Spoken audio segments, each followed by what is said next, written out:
RRB NTPC ఏదైతే మనకి 22 ఫిబ్రవరి first shift ఉన్నాయో ఆ క్వశ్చన్స్ డిస్కస్ చేద్దాం. సో ఫస్ట్ క్వశ్చన్ చూద్దాం. సో మనకి ఇక్కడ ఫస్ట్ క్వశ్చన్ వచ్చేటప్పటికి so which of the following is not a computer language, ఈ క్రింది వాటిలో ఏది కంప్యూటర్ లాంగ్వేజ్ కాదో అని అడుగుతున్నారు. ఆప్షన్స్లో వచ్చేసి మనకి C++, జావా అండ్ స్విఫ్ట్ ఇచ్చారు. సో C++ కానీ సి కానీ జావా కానీ ఇవన్నీ కూడా కంప్యూటర్ రిలేటెడ్ లాంగ్వేజెసే. సో మనకి కానిది ఏది అంటే స్విఫ్ట్ కాబట్టి సో ఆన్సర్ వచ్చేసి మనకి స్విఫ్ట్ అవుతుంది. So the next one, what is the full form of BARC? So BARC యొక్క ఫుల్ ఫామ్ ఏంటి అని అడుగుతున్నారు. So Bhabha atomic research centre అనేది బార్క్ యొక్క ఫుల్ ఫామ్గా చెప్పొచ్చు.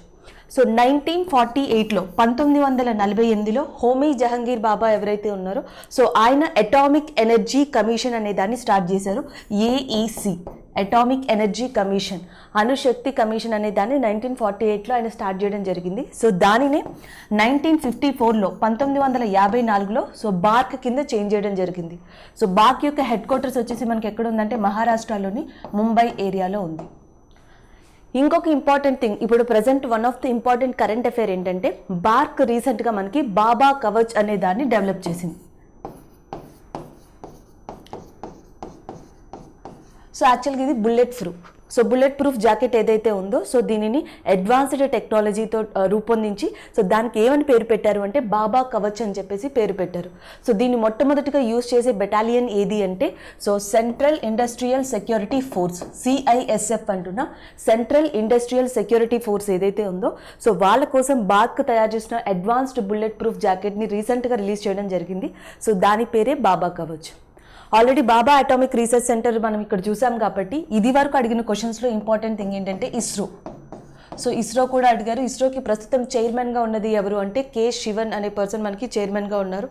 సో అట్లనే DRDO, సో DRDOకి ప్రస్తుతం చైర్మన్గా ఉన్నది ఎవరు అంటే G. సతీష్ రెడ్డి. సో ఇవి కూడా గుర్తుపెట్టుకోండి. So the next one, how many members are there in WTO 2020? 2020కి సో WTOలో సభ్యులు ఎంతమంది అని అడుగుతున్నారు. సో వరల్డ్ ట్రేడ్ ఆర్గనైజేషన్లో 2020లో టోటల్ మెంబర్స్ వచ్చేసి మనకి 164. యాక్చువల్గా మనకి 163 మెంబర్స్ ఉండే ప్రీవియస్గా. సో ఆఫ్ఘనిస్తాన్ రీసెంట్గా WTOలో జాయిన్ అయింది. The recent country which is join in WTO that is Afghanistan అని చెప్పొచ్చు. సో టోటల్గా మనకి 164 మెంబర్స్ ఉన్నారు. మొట్టమొదటిగా మనకి 1948లో ఘాట్ అనే సంస్థని రూపొందించారు. సో ట్రేడ్ అండ్ టెరిఫీస్ కోసం సో మనకి ఏమని స్టార్ట్ చేశారు అంటే ఘాట్ అనే సంస్థని స్టార్ట్ చేశారు. దాని తర్వాత 1995లో ఈ ఘాట్ని ఎట్లా చేంజ్ చేశారు అంటే వరల్డ్ ట్రేడ్ ఆర్గనైజేషన్గా చేంజ్ చేశారు. వరల్డ్ ట్రేడ్ ఆర్గనైజేషన్ యొక్క హెడ్ క్వార్టర్స్ ఎక్కడ ఉంది అంటే Geneva, which is located in Switzerland area. So the next one, next, who led the salt Satyagraha in 1930? 1930లో సాల్ట్ సత్యాగ్రహ అంటే ఉప్పు సత్యాగ్రహాన్ని సో ఎవరు ప్రారంభించారు, ఎవరు నిర్వహించారు అని అడుగుతున్నారు. సో ఆన్సర్ వచ్చేసి మనకి Mahatma Gandhi. So Mahatma Gandhi lead that 1930 salt Satyagraha అని చెప్పొచ్చు. సో అలాగే మనకి మద్రాసులో ఈ సాల్ట్ సత్యాగ్రహ ఉప్పు సత్యాగ్రహాన్ని నడిపించింది ఎవరు అంటే మనకి రాజగోపాలాచారి. ఇండిపెండెన్స్ వచ్చిన తర్వాత, భారతదేశానికి స్వాతంత్ర్యం వచ్చిన తర్వాత and first and last governor general of India after ఇండిపెండెన్స్గా యాక్ట్ చేసిన పర్సన్ ఎవరు అంటే నిర్వహించిన పర్సన్ రాజగోపాలాచారిగా గుర్తుపెట్టుకోవాలి. Next one, what is the full form of AIDS? So already మనకి బార్క్ ఫుల్ ఫామ్ అడిగారు. సో సెకండ్ ఫుల్ ఫామ్ వచ్చేసి ఎయిడ్స్ గురించి అడుగుతున్నారు. ఎక్వైర్డ్ ఇమ్యూనో డెఫిషియన్సీ సిండ్రోమ్ అనేది మనకి ఎయిడ్స్ యొక్క డెఫినేషన్ అని చెప్పొచ్చు. So the next one, what is the time period of 12th 5-year plan? 12వ పంచవర్ష ప్రణాళిక యొక్క కాలం ఎంత అని అడిగారు. So 2012 to 2017. జనరల్గా మనకి పంచవర్ష ప్రణాళికల యొక్క కాల పరిమితి ఎంత ఉంటుందంటే 5 years ఉంటుంది. అయితే మనకి first 5-year plan to 11th 5-year plan 11వ పంచవర్ష ప్రణాళిక వరకు కంప్లీట్గా పూర్తి చేశారు. సో 12వ పంచవర్ష ప్రణాళిక కాలం వచ్చేసి 2012 నుంచి 2017. ఇది కంప్లీట్ చేయలేదు. 12వ పంచవర్ష ప్రణాళిక, ఏ పంచవర్ష ప్రణాళిక మధ్యలో ఆగిపోయింది అంటే that is 12th 5-year plan. ఇది మధ్యలో ఆగిపోయింది ఎందుకంటే దీని పదవీ కాలం 2012 to 17 దీని కాలం.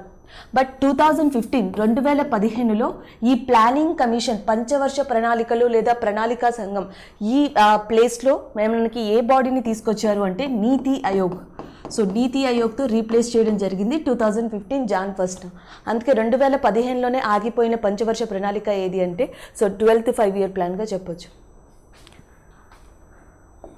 Next one, pardoning power of the governor of India is under which article? So governor ఎవరైతే ఉన్నారో ఆయనకి క్షమాపణ అధికారం ఏ ఆర్టికల్లో ఉంటుంది అని అడిగారు. సో ఆన్సర్ వచ్చేసి మనకి ఆర్టికల్ 161. సో 161 ప్రకారం ఆయనకి క్షమాపణ ఏదైతే ఉందో మనకి శిక్షలకు సంబంధించి వివిధ శిక్షలకు సంబంధించి సో దాని యొక్క అధికారం గవర్నర్కి ఏ ఆర్టికల్ ఇస్తుందంటే 161. అదే మనకి president of India, so president of India లేదా రాష్ట్రపతికి పార్డనింగ్ పవర్ అది ఏ ఆర్టికల్ ప్రకారం ఉంటుంది అంటే 72. రాష్ట్రపతికి అయితే 72 అండ్ గవర్నర్కి అయితే 161 అధికారాలు అనేవి ఉంటాయి. సో వీళ్ళిద్దరికీ డిఫరెన్స్ ఏంటంటే రాష్ట్రపతికి గవర్నర్కి సేమ్ ఉంటాయి. అంటే శిక్షల్ని తగ్గించడం కానీ, కఠిన కారాగార శిక్షని నార్మల్గా మార్చడం కానీ, లేదా యావజ్జీవ శిక్షని 7 ఏళ్లకు పరిమితం చేయడం కానీ, ఎవరైతే మనకి ప్రెగ్నెంట్ విమెన్ ఉంటారో లేకపోతే హ్యాండిక్యాప్డ్ ఉంటారో సో వాళ్ళకి శిక్షని మాఫీ చేయడం లేదా తగ్గించడం కానీ, ఇలాంటివన్నీ కూడా మనం రిప్రైవ్, రెస్పైట్ ఇలా మాట్లాడుతూ ఉంటాం. సో ఇవన్నీ కూడా అధికారాలు గవర్నర్కి అటు ప్రెసిడెంట్ ఆఫ్ ఇండియాకి ఈక్వల్గా ఉంటాయి. బట్ ఒకే ఒక్క డిఫరెన్స్ ఎక్కడ వస్తుందంటే ఉరి శిక్షని రద్దు చేసే అధికారం లేదా ఉరి శిక్షని యావజ్జీవ శిక్షగా మార్చే అధికారం ఇండియాలో ఒకే ఒక్కరికి ఉంది. That is the president of India under article 72. So అది తప్ప గవర్నర్కి 161 ప్రకారం గవర్నర్కి ఉరి శిక్షని మాఫీ చేసే అధికారం ఉండదు. అది తప్ప మిగతా రెస్పైట్, రిప్రైవ్ ఏవైతే ఉన్నాయో ఇవన్నీ అధికారాలు కూడా మనకి గవర్నర్కి సేమ్గా ఉంటాయని చెప్పొచ్చు under article 161. Next one, who is the CEO of railways 2021? And మనకి chief executive officer railway CEO ఎవరు అని అడుగుతున్నారు, సునీత్ శర్మ. సో ప్రస్తుతం మనకి రైల్వేస్కి సిఇఓగా ఉన్నది సునీత్ శర్మ. అట్లనే మనకి నెక్స్ట్ ఇంకొక కొన్ని ఇంపార్టెంట్ రైల్వేస్కి సంబంధించిన జీకేని ఒక్కసారి రివైజ్ చేసుకెళ్ళండి. సో లాంగెస్ట్ ట్రైన్ ఏది?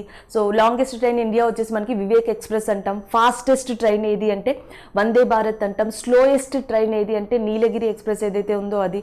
సో అట్లా ఒక్కొక్క ప్రాంతంలో ఒక్కొక్క ఇంపార్టెన్స్ ఉంది. సో టోటల్గా ఇండియాలో ఎన్ని రైల్వే జోన్స్ ఉన్నాయంటే 18 రైల్వే జోన్స్ ఉన్నాయి.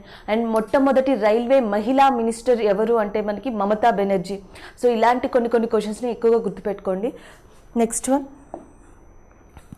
Who got man of the match of world cup 2019? ప్రపంచ కప్ 2019లో మ్యాన్ ఆఫ్ ద మ్యాచ్ ఎవరికి వచ్చింది అని అడుగుతున్నారు. So man of the match వచ్చింది ఎవరికి అంటే మనకి బెన్ స్టోక్స్. సో బెన్ స్టోక్స్కి 2019 man of the match award రావడం జరిగింది. సో జనరల్గా మనకి ఈ వరల్డ్ కప్ని నిర్వహించేది ఎవరు అంటే ఐసీసీ, ఇంటర్నేషనల్ క్రికెట్ కౌన్సిల్. ఒక్కొక్కసారి దీని హెడ్ క్వార్టర్స్ ఎక్కడ ఉందని అడిగే ఛాన్సెస్ ఉన్నాయి, Abu Dubai. So it is located in Dubai area, head quarters అని చెప్పొచ్చు. సో ఇది వరల్డ్ కప్ కానీ T20, 50 matches, world cup matches ఏవైతే ఉన్నాయో అటు విమెన్ ఇటు మెన్ కూడా సో ఇవన్నీ కూడా ఐసీసీ నిర్వహిస్తుందని చెప్పొచ్చు. So the next one, where is the great Victoria desert located? So మనకి గ్రేట్ విక్టోరియా ఎడారి ఎక్కడుంది అని అడుగుతున్నారు, ఆస్ట్రేలియా. సో ఆస్ట్రేలియాలో మనకి గ్రేట్ విక్టోరియా డెజర్ట్ అనేది లొకేట్ అయి ఉంది. సో నెక్స్ట్ వచ్చేసి మనకి ఆఫ్రికా. ఆఫ్రికాలో ఇంపార్టెంట్ డెజర్ట్ ఏది అంటే మనకి సహారా చెప్పొచ్చు, సహారా. సో నెక్స్ట్ వచ్చేసి నాంబీ డెజర్ట్, నాంబీ ఎడారి. ఇంకొక డెజర్ట్ వచ్చేసి కల్హరి. సో కల్హారి, నాంబీ, సహారా ఎడారులు ఏ కాంటినెంట్కి చెందినవి అంటే సో ఆఫ్రికన్ కాంటినెంట్కి చెందినవి.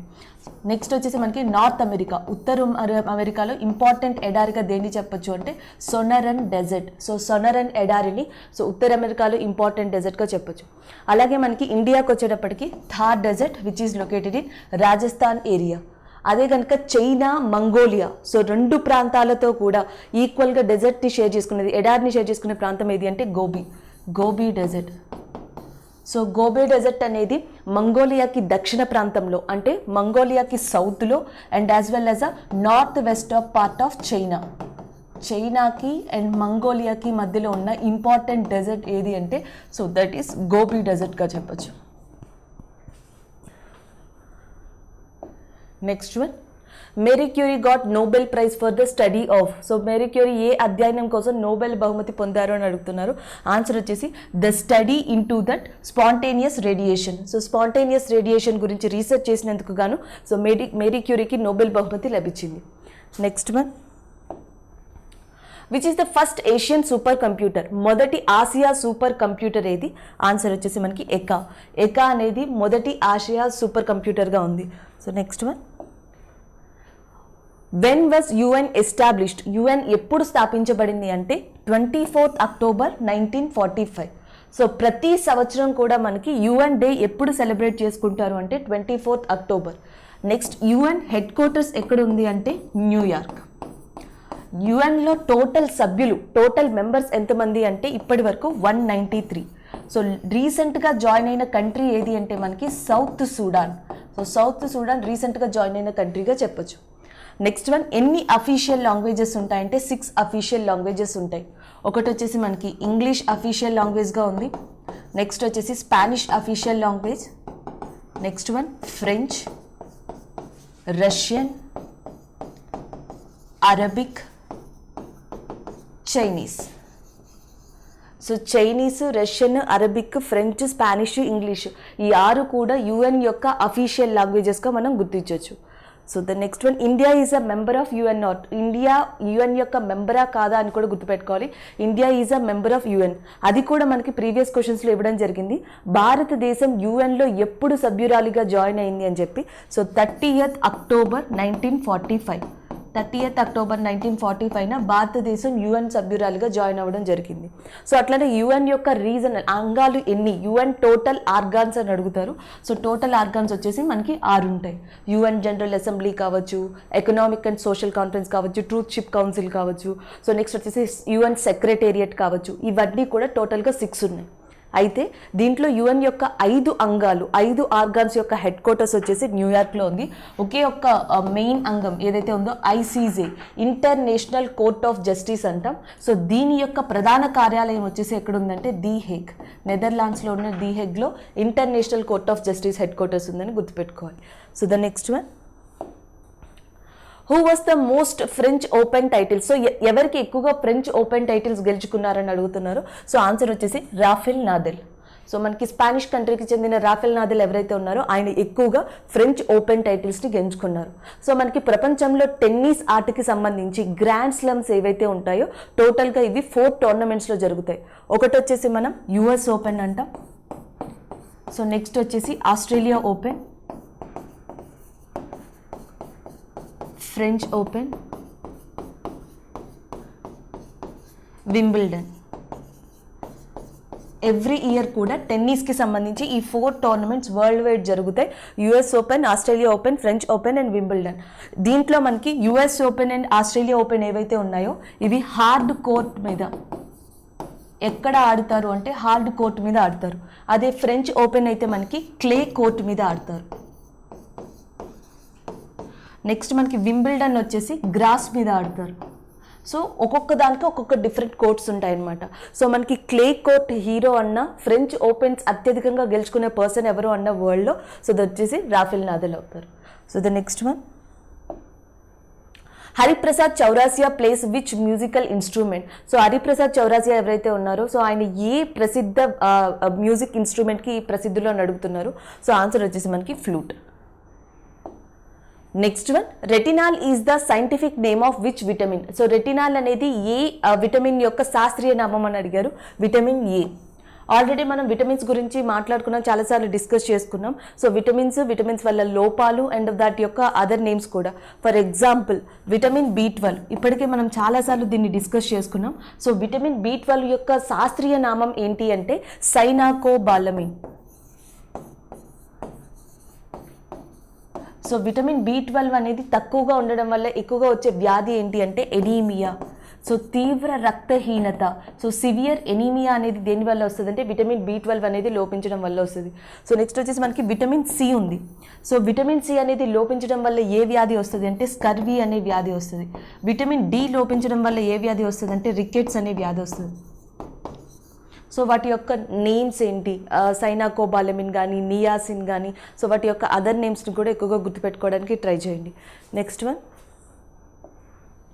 Which fluid is present in joints. So జాయింట్స్లో ఉండే ఫ్లూయిడ్ ఏది, జాయింట్స్లో ప్రవహించే ద్రవం ఏది అని అడుగుతున్నారు. ఆన్సర్ వచ్చేసి మనకి సినోవియల్ ఫ్లూయిడ్. సో సినోవియల్ ద్రవం అనేది మనకి జాయింట్స్ మధ్యలో ఫ్లో అయ్యే ఫ్లూయిడ్గా చెప్పచ్చు. Next one, which river known as Jamuna in Bangladesh. So Jamuna అని ఏ రివర్ని పిలుస్తారో అని అడుగుతున్నారు. సో గంగా ఎప్పుడైతే ఉత్తరాఖండ్లో ఆరిజినేట్ అయిందో, గంగా ఈజ్ ఆరిజినేటెడ్ ఎక్కడ పుట్టింది అంటే ఉత్తరాఖండ్లో. సో అది పుట్టిన చోట దాన్ని ఏమని పిలుస్తారు అంటే భాగీరథి అని పిలుస్తారు. It is known as Bhagirathi. Next అదే గంగ కనుక మనకి 2 పాయల కింద విడిపోతుంది వెస్ట్ బెంగాల్లో. ఒకటి ఈస్టర్న్ స్ట్రీము, వెస్టర్న్ స్ట్రీము అంటాం. అదే వెస్టర్న్ స్ట్రీము మనకి వెస్ట్ బెంగాల్లో ఏం క్రియేట్ చేస్తుందంటే హుగ్లీ, దాన్ని భాగీరథి హుగ్లీ అంటాం లేదా హుగ్లీ నది అంటాం కలకత్తాలో. ఇది ఉత్తరాఖండ్లో. సో నెక్స్ట్ వచ్చేసి మనకి కావేరీ ఉంది. సో కావేరీ రివర్ ఆరిజినేట్ అయింది ఎక్కడ అంటే కర్ణాటకలో. సో నెక్స్ట్ అది ఏ స్టేట్లోకి వెళ్తుంది అంటే కేరళ, దాని తర్వాత తమిళనాడు ఏరియాకి వెళ్తుంది. సో తమిళనాడులో కావేరీని 2 పేర్లతో పిలుస్తారు. ఒకటి కళ్యాణి, రెండోది వచ్చేసి కొల్లరు. ఇవి కావేరీ యొక్క మెయిన్ నేమ్స్, పేర్లుగా చెప్పచ్చు. సో నెక్స్ట్ వచ్చేసి నర్మదా. సో నర్మదా పుట్టింది మధ్యప్రదేశ్లో. సో మధ్యప్రదేశ్లో నర్మదాకి 2 నేమ్స్ ఉన్నాయి. ఒకటి మధ్యప్రదేశ్ జీవనాడి, లైఫ్ లైన్ ఆఫ్ మధ్యప్రదేశ్ అని దేన్ని పిలుస్తారు అంటే నర్మదా రివర్ని పిలుస్తారు. రెండోది వచ్చేసి మార్బుల్ రివర్, మార్బుల్ నది అని కూడా దేన్ని పిలుస్తారు అంటే నర్మదా రివర్ని పిలుస్తారు. ఇంకా లాస్ట్లో ఉన్నది మనకి బ్రహ్మపుత్ర. సో బ్రహ్మపుత్ర ఆరిజినేట్ అయింది ఎక్కడ అంటే మనకి టిబెట్ ఏరియాలో. సో టిబెట్లో బ్రహ్మపుత్ర రివర్ని ఏమని పిలుస్తారు అంటే సాంగ్పో అని పిలుస్తారు. సో నెక్స్ట్ అది ఏ కంట్రీలోకి వస్తుంది అంటే ఇండియాలోకి వస్తుంది. సో ఇండియాలో ఎన్ని స్టేట్స్లో ఫ్లో అవుతుంది అంటే 2 స్టేట్స్లో ఫ్లో అవుతుంది. ఒకటి అరుణాచల్ ప్రదేశ్, రెండోది వచ్చేసి అస్సాం. సో అస్సాంలో బ్రహ్మపుత్ర రివర్కి ఏ విధమైన నేమ్స్ లేవు, బ్రహ్మపుత్ర అని పిలుస్తారు. బట్ అరుణాచల్ ప్రదేశ్లో బ్రహ్మపుత్రాన్ని మాత్రం ఏమని పిలుస్తారు అంటే దీహాంగ్ అని పిలుస్తారు. సో అక్కడి నుంచి ఇండియా నుంచి నెక్స్ట్ ఏ కంట్రీలోకి వెళ్తుంది బ్రహ్మపుత్ర అంటే బంగ్లాదేశ్లోకి. సో బంగ్లాదేశ్లో Brahmaputra is known as what means Jamuna. So Brahmaputra ఎక్కడెక్కడైతే ఫ్లో అవుతుందో ప్రతి ప్లేస్లో కూడా బ్రహ్మపుత్రకి ఒక పర్టిక్యులర్ నేమ్ ఉంది. అదే చైనాలో అయితే బ్రహ్మపుత్రాన్ని జియాంగ్ అని చెప్పి పిలుస్తారు, లేదా యార్లింగ్ జాంగ్బో అని పిలుస్తారు ఏషియాలో అయితే. In Asia Yarlung Zangbo, in China Xiangxiang, in Tibet Sangpo, in Arunachal Pradesh Dihang, బంగ్లాదేశ్లో మాత్రం జమున. సో కాబట్టి ఇక్కడ ఆన్సర్ వచ్చేసి బ్రహ్మపుత్ర అవుతుంది. సో గంగకి ఉత్తరాఖండ్లో భాగీరథి, వెస్ట్ బెంగాల్లో హుగ్లీ, ఆ తర్వాత ఇది వెళ్ళేది ఏ కంట్రీ అంటే బంగ్లాదేశ్. సో బంగ్లాదేశ్లో గంగని ఏమని పిలుస్తారు అంటే పద్మ అని పిలుస్తారు. సో ఇక్కడ నుంచి ఇంకొక ఇంపార్టెంట్ క్వశ్చన్ ఏంటంటే పద్మ అండ్ జమున అంటే బ్రహ్మపుత్ర గంగా ప్రపంచంలో ఏ ప్లేస్లో కలుస్తాయి అంటే బంగ్లాదేశ్లో. ఏ కంట్రీలో కలుస్తాయి అంటే బంగ్లాదేశ్లో. సో బ్రహ్మపుత్ర గంగా కూడా రివర్స్ కలుస్తాయి, అక్కడే దీన్ని పద్మ అండ్ జమున అని కూడా పిలుస్తారు. Next one, who is the father of Indian computer. So Indian computer యొక్క పితామహుడు అని చెప్పి ఎవరిని పిలుస్తారని అడుగుతున్నారు. ఆన్సర్ వచ్చేసి మనకి విజయ్ పి బాట్కర్. సో మనకి విజయ్ పి బాట్కర్ని సో భారతదేశం యొక్క కంప్యూటర్స్ యొక్క పితామహుడు అని చెప్పి పిలుస్తారు. Next one, what are the Bretton Woods institutions. So Bretton wood institutions ఏంటి అని అడుగుతున్నారు. వరల్డ్ వార్ 2 తర్వాత, ప్రపంచ యుద్ధం, రెండో ప్రపంచ యుద్ధం తర్వాత 1945లో 1945లో సో మనకి బ్రిటన్ వుడ్స్ దాంట్లో యుఎస్, యూకే లాంటి కంట్రీస్ అన్ని సమావేశం అయ్యి సో వరల్డ్లో రెప్యూటెడ్ ఆర్గనైజేషన్స్ని డెవలప్ చేయాలి, వరల్డ్లో మంచి ఇంటర్నేషనల్ ఆర్గనైజేషన్స్ని ఎస్టాబ్లిష్ చేయాలి, స్థాపించాలనే ఉద్దేశంతో సో కొన్ని ఒప్పందాలు కుదుర్చుకున్నాయని చెప్పొచ్చు. సో దాంట్లో భాగంగానే బ్రిటన్ వుడ్స్ సమావేశంలో భాగంగానే 2 ఆర్గనైజేషన్స్ని ఎస్టాబ్లిష్ చేయాలని నిర్ణయించుకున్నారు. ఆ 2 ఆర్గనైజేషన్స్ ఏంటి అంటే ఒకటి ఇంటర్నేషనల్ మానిటరీ ఫండ్, ఐఎంఎఫ్ అంటున్నాం, దానినే అంతర్జాతీయ ద్రవ్యనిధి అంటున్నాం. ఇంకొకటి వచ్చేసి మనకి IBRD, international bank for reconstruction of development. కానీ 1946లో 1946లో ఇంటర్నేషనల్ బ్యాంక్ ఫర్ రీకన్స్ట్రక్షన్ డెవలప్మెంట్ని ఎట్లా మార్చేశారు అంటే వరల్డ్ బ్యాంక్ కింద నేను చేంజ్ చేయడం జరిగింది. అందుకని బ్రిటన్ వుడ్స్ సమావేశం ప్రకారం IMF and world bank establish చేశారు కాబట్టి సో బ్రిటన్ వుడ్స్ కవలలు ట్విన్స్ అని చెప్పి వేటిని అంటారు అంటే ఇంటర్నేషనల్ మానిటరీ ఫండ్ని, వరల్డ్ బ్యాంక్ని బ్రిటన్ వుడ్స్ కవలలు అని చెప్పి పిలుస్తారు. ఇక్కడికి ఇంకొక ఇంపార్టెంట్ థింగ్ ఏంటంటే ఇంటర్నేషనల్ మానిటరీ ఫండ్ ఎక్కువగా ఎగ్జామ్స్లో అడగడం జరుగుతుంది, phase 1, phase 2లో కూడా. ఎలాంటి క్వశ్చన్స్ అంటే ఇంటర్నేషనల్ మానిటరీ ఫండ్ యొక్క హెడ్ క్వార్టర్స్ అనేది ఎక్కడుందంటే వాషింగ్టన్ డీసీలో ఉంది. సో నెక్స్ట్ మనకి ఇంకొక క్వశ్చన్, ఇంటర్నేషనల్ మానిటరీ ఫండ్ ప్రస్తుతం చైర్మన్గా ఉన్నది ఎవరు అంటే క్రిస్టలీనా జార్జియోవా. సో టోటల్గా ఎంతమంది మెంబర్స్, ఎంతమంది సభ్యులు దీంట్లో ఉన్నారు అంటే 190. ఐఎంఎఫ్ యొక్క టోటల్ సభ్యత్వాలు ఎన్ని అంటే 190గా గుర్తుపెట్టుకోవాలి. సో రీసెంట్గా జాయిన్ అయిన కంట్రీ ఏది అంటే ఆండోరా.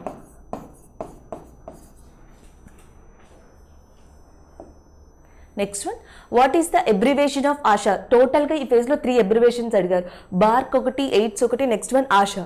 సో ఆశా అంటే మనకి accredited social health activist. So accredited social health activist అనేది ఆశా యొక్క అబ్రివేషన్గా చెప్పచ్చు. So the next one, where is the 1857 revolt start? So 1857 తిరుగుబాటు విప్లవం అనేది ఎక్కడ స్టార్ట్ అయిందంటే మీరాట్లో స్టార్ట్ అయింది. సో ఈ తిరుగుబాటుకి ప్రధాన కారణం మనం మంగల్ పాండే అని చెప్పొచ్చు, లేదా హీరో ఆఫ్ 1857 రివోల్ట్గా మంగల్ పాండే అని గుర్తుపెట్టుకోవాలి. 1857 తిరుగుబాటుకి నాయకత్వం వహించిన పర్సన్ ఎవరు అంటే బహదూర్ షా. చాలా మందికి డౌట్ వస్తుంది, ఎందుకు మళ్ళీ చెప్పిన క్వశ్చన్ని రిపీట్ చేస్తున్నారంటే ఇది స్టాండర్డ్ అండి, ఎందుకంటే 1857 రివోల్ట్కి సంబంధించి ఇవి మాత్రమే ఉన్నాయి. So this is the main orientation for the exam. So 1857 తిరుగుబాటు గురించి అడగాలి అనుకుంటే ఈ కాన్సెప్ట్ నుంచి క్వశ్చన్స్ని ఫ్రేమ్ చేయాల్సి వస్తుంది. ఒకటి, 1857 తిరుగుబాటుకి ప్రధాన కారణం అంటే మనకి ఆవు పంది తూటాలతో, ఏవైతే కొవ్వుతో చేసిన తూటాలు అంటున్నాం వాటి ఫ్యాట్స్తో చేసిన తూటాలు కావచ్చు. సెకండ్ థింగ్ ఏంటంటే ఆర్మీ, బ్రిటిష్ ఆర్మీకి అండ్ ఇండియన్ ఆర్మీకి మధ్య వచ్చిన ప్రాబ్లమ్స్ కావచ్చు. 3, మంగల్ పాండే ఇమీడియట్గా రెబిలియన్గా తిరుగుబాటు చేయడం. ఇవన్నీ కూడా 1857 రివోల్ట్కి ప్రధాన కారణాలు. దాంతోపాటు 1857 తిరుగుబాటులో ఎవరు మెయిన్ వ్యక్తులుగా పాల్గొన్నారు అది కూడా ఇంపార్టెంటే. సో ఎవరైతే మనకి కాన్పూర్ నుంచి నానా సాహెబ్ తాంతియా తోపే, అండ్ గ్వాలియర్ నుంచి ఝాన్సీ లక్ష్మీబాయి, నెక్స్ట్ వచ్చేసి మనకి అవధ్ నుంచి ఎవరైతే పర్సన్స్ పాల్గొన్నారో Begum, Hazrat Mahal, Kunwar Singh who is known as a Bihar Kesari, ఈ లీడర్స్ అందరూ ఇంపార్టెంట్. ఈ లీడర్స్ అందరూ పాల్గొన్నారని చెప్పొచ్చు. సో యాక్చువల్గా మనకి 1856, 1857, 1858 ఈ 3 ఇయర్స్ కూడా ఇండియన్ హిస్టరీలో ఎనీ కైండ్ ఆఫ్ ఎగ్జామ్, ఎలాంటి ఎగ్జామ్కైనా ఈ 3 ఇంపార్టెంట్ అని చెప్పొచ్చు. ఎందుకంటే 1856 ప్రాంతంలో మనకి ఎవరైతే పర్సన్ ఉన్నారో లార్డ్ డల్హౌసీ, సో ఆయన ఏ పద్ధతిని ప్రవేశపెట్టారు అంటే రాజ్య సంక్రమణ సిద్ధాంతం. ఈ బిట్ కూడా వస్తుంది. రాజ్య సంక్రమణ సిద్ధాంతాన్ని ప్రవేశపెట్టిన పర్సన్ ఎవరు అంటే లార్డ్ డల్హౌసీ ఇన్ 1856. సో దాని తర్వాత వచ్చిన మార్పుల వల్ల, దాని తర్వాత వచ్చిన కొన్ని ప్రాబ్లమ్స్ వల్ల, సో ఇవి కూడా 1857 తిరుగుబాటుకి కారణంగా మారాయి. సో 1857 తిరుగుబాటులో ఈ లార్డ్ డల్హౌసీ ప్రవేశపెట్టిన రాజ్య సంక్రమణ సిద్ధాంతానికి ఎదురు తిరిగిన మహిళల్లో సో ఫస్ట్ మహిళగా ఎవరిని చెప్పొచ్చు అంటే ఝాన్సీ లక్ష్మీబాయి. సో ఝాన్సీ లక్ష్మీబాయిని చంపింది సర్ హ్యూజ్ రోజ్. అట్లనే మనకి కర్ణాటక ఆ ప్రాంతంలో Kittur Chennamma, she is from Karnataka area, southern part of India. So ఈమె and as well as Jhansi Lakshmibai మొట్టమొదటిగా వీళ్ళిద్దరూ కూడా పోరాడిన మహిళల్లో ఎక్కువగా ఇంపార్టెంట్ మహిళలు అని చెప్పొచ్చు. సో దీంతో పాటు మనకి ఝాన్సీ భాగంలో అంటే ఝాన్సీ రాజ్యంలో కొంతమంది మహిళలు కలిసి దుర్గావతి అనే టీంని కూడా ఫామ్ చేయడం జరిగింది. వాళ్ళు కూడా తిరుగుబాటు చేయడం జరిగింది. సో నెక్స్ట్ వచ్చేసి 1858లో మేజర్ థింగ్స్ ఏంటంటే, ఒకటి గవర్నర్ జనరల్ ఆఫ్ ఇండియా అనే పదవి ఏదైతే ఉందో, so governor general of India అనే పదవిని తొలగించి ఏ పదవిని స్టార్ట్ చేశారు అంటే వైస్రాయ్ అనే పదవిని స్టార్ట్ చేశారు. సో అట్లానే భారతదేశంలో మొట్టమొదటి వైస్రాయ్ ఎవరు అంటే మనకి లార్డ్ కానింగ్గా గుర్తుపెట్టుకోవాలి. అలాగే భారతదేశంలో లాస్ట్ వైస్రాయ్గా ఎవరు ఉన్నారు అంటే మౌంట్ బ్యాటన్. సో ఇవి మ్యాక్సిమం ఎగ్జామ్ పాయింట్ ఆఫ్ వ్యూలో ఎక్కువగా యూజ్ అయ్యేవి అని చెప్పొచ్చు. అది 1857 రివోల్ట్కి సంబంధించి. Next one, who gave the slogan of do or die? Do or die అనే నినాదాన్ని ఇచ్చింది ఎవరు అంటే మనకి గాంధీ, మహాత్మా గాంధీ. 1942 క్విట్ ఇండియా ఉద్యమం ఏదైతే ఉందో, సో క్విట్ ఇండియా ఉద్యమం టైంలో మనకి డూ ఆర్ డై అనే నినాదాన్ని ఇచ్చింది Mahatma Gandhi. Next one, what is the use of bleaching powder? అది డిపెండ్స్ ఆన్ ఆప్షన్ అవుతుందండి బ్లీచింగ్ పౌడర్. ఎందుకంటే మనకి డిస్ఇన్ఫెక్టర్గా యూజ్ చేయొచ్చు, డిస్ఇన్ఫెక్టర్ ఆఫ్ వాటర్గా మనం వాటర్ని శుభ్రం చేయడం కోసం దీనికోసం బ్లీచింగ్ పౌడర్ని యూజ్ చేయొచ్చు. సో టెక్స్టైల్ ఇండస్ట్రీలో యూజ్ చేయొచ్చు. సో వివిధ రకాలుగా యూజ్ అవుతుంది. మెయిన్గా అయితే డిస్ఇన్ఫెక్టర్ ఆఫ్ వాటర్గా మనం చెప్పొచ్చు బ్లీచింగ్ పౌడర్ని. బట్ అక్కడ ఆప్షన్స్ ఏమి ఇచ్చారు అనే దాని మీద సో ఈ క్వశ్చన్ ఆన్సర్ డిపెండ్ అయి ఉంటుంది. Next one, who is the author of Ain i Akbari? Ayni i Akbari రచయిత ఎవరు అని అడుగుతున్నారు. ఆన్సర్ వచ్చేసి మనకి అబుల్ ఫజల్. సో అట్లానే నెక్స్ట్ వచ్చేసి మనకి తుజ్కి ఈ బాబరీ. సో దీన్ని రచించింది ఆ బాబర్ ఆటోబయోగ్రఫీ తుజ్కి ఈ బాబరీ. సో దీన్ని రచించింది బాబరే because of it is a autobiography. So దీని తర్వాత మనకి అబ్దుల్ రహీం ఎవరైతే ఉన్నారో సో దీనిని బాబర్ నామా కింద ట్రాన్స్లేట్ చేయడం జరిగింది పర్షియన్ లాంగ్వేజ్లోకి. సో అట్లానే నెక్స్ట్ వచ్చేసి మనకి హుమాయూన్ నామా. దీన్ని రాసింది ఎవరు అంటే గుల్బదాన్ బేగం.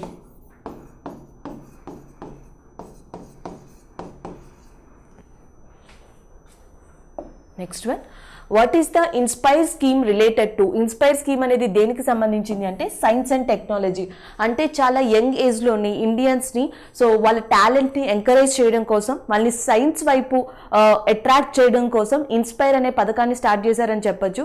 సో జనరల్గా మనకి ఇందులో స్కాలర్షిప్ ఏదైతే ఉంటుందో స్కాలర్షిప్ ఫర్ హయ్యర్ ఎడ్యుకేషన్, దాన్ని మనం షీ ప్రోగ్రామ్ అంటాం. ఎస్ అంటే స్కాలర్షిప్, హెచ్ అంటే హయ్యర్, ఈ అంటే so education. Scholarship for higher education programme అనే దాన్ని స్టార్ట్ చేశారు. సో నెక్స్ట్ వచ్చేసి సైంటిఫిక్ ఈగర్లీ ఎంకరేజ్మెంట్ అనే దాన్ని అంటే సీట్స్ అనే దాన్ని స్టార్ట్ చేశారు. సో టాలెంట్ని ఎంకరేజ్ చేయడం కోసం సో సీట్స్ అనే దాన్ని స్టార్ట్ చేశారు. సో ఇట్లా మనకి seats and as well as she అనే ఇట్లాంటి టైప్ ఆఫ్ ప్రోగ్రామ్స్ని ఇన్స్పైర్ అనే దాంట్లో ఇంక్లూడ్ చేసి ముఖ్యంగా యువత అండ్ ఎర్లీ ఏజ్లో ఎవరైతే పిల్లలు ఉన్నారో వాళ్ళందరినీ కూడా వాళ్ళ ఐడియాలజీని డెవలప్ చేసి, వాళ్ళ సైంటిఫిక్ టెంపర్ని డెవలప్ చేసి సో సైన్స్ అండ్ టెక్నాలజీ రంగంలో చాలా చిన్న ఏజ్లోనే ఇండియన్స్ ఇన్వాల్వ్ అయ్యేలాగా అటు వాళ్ళకి టాలెంట్లోని అండ్ ఫినాన్షియల్గా సపోర్ట్ చేయడం కోసం ఇలాంటి ప్రోగ్రామ్స్ని ఇన్స్పైర్ అనే స్కీమ్ ద్వారా స్టార్ట్ చేశారని చెప్పొచ్చు. సో జనరల్గా మనకి ఏంటి ఆల్రెడీ ఇన్స్పైర్ స్కీమ్ అనేది దేనికి సంబంధించింది అడిగారు కాబట్టి సైన్స్ అండ్ టెక్నాలజీ. నెక్స్ట్ మనకి ఇన్స్పైర్ స్కీమ్లో ఏమి ఇంక్లూడ్ అయి ఉన్నాయి అంటే సో వీటిని గుర్తుపెట్టుకోండి. షీ ఒకటి, సీట్స్ ఒకటి, ఈ పథకాలు మనకి ఇన్స్పైర్ స్కీమ్లో ఇంక్లూడ్ అయి ఉన్నాయని గుర్తుపెట్టుకోవాలి. So the next one, Girish Karnad received Padma Shri award in which year? So మనకి గిరీష్ కర్నాద్ ఎవరైతే ఉన్నారో ఆ famous actor in Telugu, Malayalam and Tamil also. So he is also acted in some movies in Hindi, బాలీవుడ్లో కూడా యాక్ట్ చేయడం జరిగింది. సో ఈయనకి ఎప్పుడు అవార్డు వచ్చింది అంటే 1974, 1974లో మనకి పద్మశ్రీ అవార్డుని గెలుచుకోవడం జరిగింది. So the next one, which of the following is not a allotropy of carbon? It's depends on option అండి. ఎందుకంటే కార్బన్ యొక్క 3 ఎల్లోట్రోపీస్, ముఖ్యంగా 3 ఎల్లోట్రోపీస్ ఏంటంటే ఒకటి డైమండ్, ఇంకొకటి వచ్చేసి గ్రాఫైట్, ఇంకొకటి వచ్చి C60. సో 4th ఆప్షన్లో ఏది ఇస్తే అది కార్బన్ యొక్క ఎల్లోట్రోపీ కాదు. కార్బన్ యొక్క రూపాంతరాలు 3 అని చెప్తాం. ఒకటి C60 లేదా fullerene, and next graphite, next diamond. So ఇవి 3 కూడా మనకి కార్బన్ యొక్క రూపాంతరాలు, allotropies. Next one, what is the coffee garden called in Brazil? So బ్రెజిల్లో కాఫీ గార్డెన్ ఏమని పిలుస్తారు అంటే fazenda. It is known as a fazenda. So ప్రపంచంలోనే కాఫీ ఉత్పత్తిలో టాప్ కంట్రీ ఏది అంటే బ్రెజిల్గా చెప్పొచ్చు. ఆసియాలో, అదే ప్రపంచంలో అయితే బ్రెజిల్, ఆసియాలో అయితే ఇండియా, ఇండియాలో అయితే Karnataka.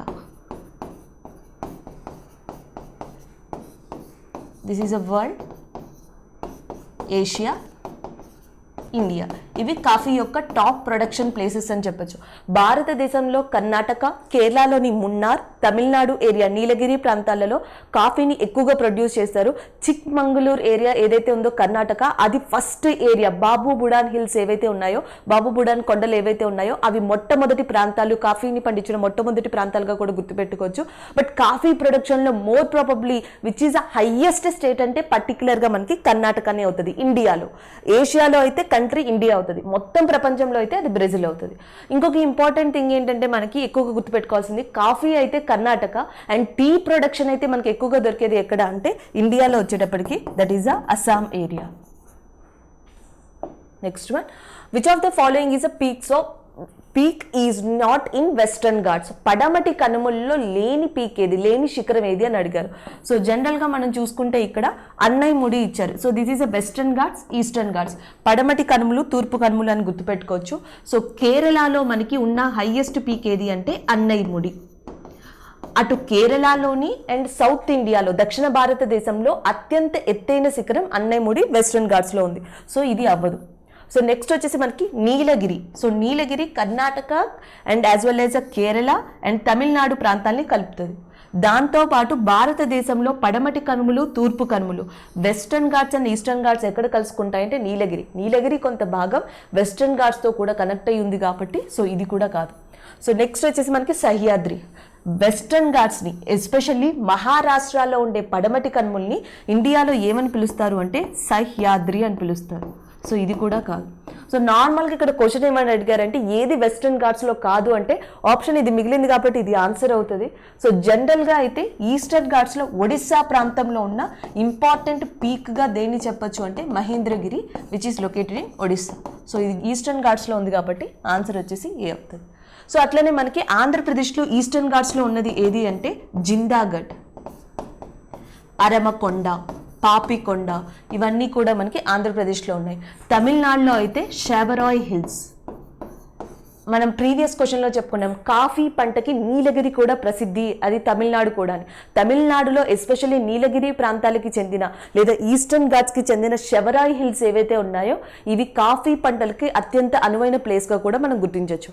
So the next one, which of the following is not a UNESCO list? ఈ క్రింది వాటిలో యునెస్కోలో లేనివి ఏవి అని అడిగారు. సో జనరల్గా మనకి యునెస్కో వరల్డ్ హెరిటేజ్ సైట్స్ అంటున్నాం. సో యునెస్కో ప్రపంచ వారసత్వపు ప్రదేశాలు టోటల్గా మనకి ఎన్ని అంటే 1121. సో చాలా మంది కింద కమెంట్స్ చూసాను, యునెస్కో వరల్డ్ హెరిటేజ్ సైట్స్ కొంతమంది 42 అని కూడా కమెంట్ చేస్తున్నారు. సో రామ్సర్ సైట్స్ ఏవైతే ఉన్నాయో అవి 42. యునెస్కో ఇప్పటిదాకా అఫీషియల్గా గుర్తించిన ప్రపంచ వారసత్వపు ప్రదేశాలు ఎన్ని అంటే టోటల్గా 38. సో ఇండియా నుంచి 38, ప్రపంచంలో 1121. మధ్యప్రదేశ్ విషయానికి వస్తే, సో మధ్యప్రదేశ్లో ఖజురహో, నెక్స్ట్ వచ్చేసి మనకి Bhimbetka. So Khajuraho as well as Bhimbetka ఏవైతే ఉన్నాయో సో ఇవి మధ్యప్రదేశ్లో యునెస్కో గుర్తించిన రికగ్నైజ్డ్ వరల్డ్ హెరిటేజ్ సైట్స్గా చెప్పొచ్చు. సో ఖజురహో యునెస్కో లిస్ట్ కాబట్టి ఇది కూడా కాదు. సో మధ్యప్రదేశ్లో ఇంకొక ఇంపార్టెంట్ థింగ్ దేన్ని చెప్పొచ్చు అంటే సాంచీ స్తూప.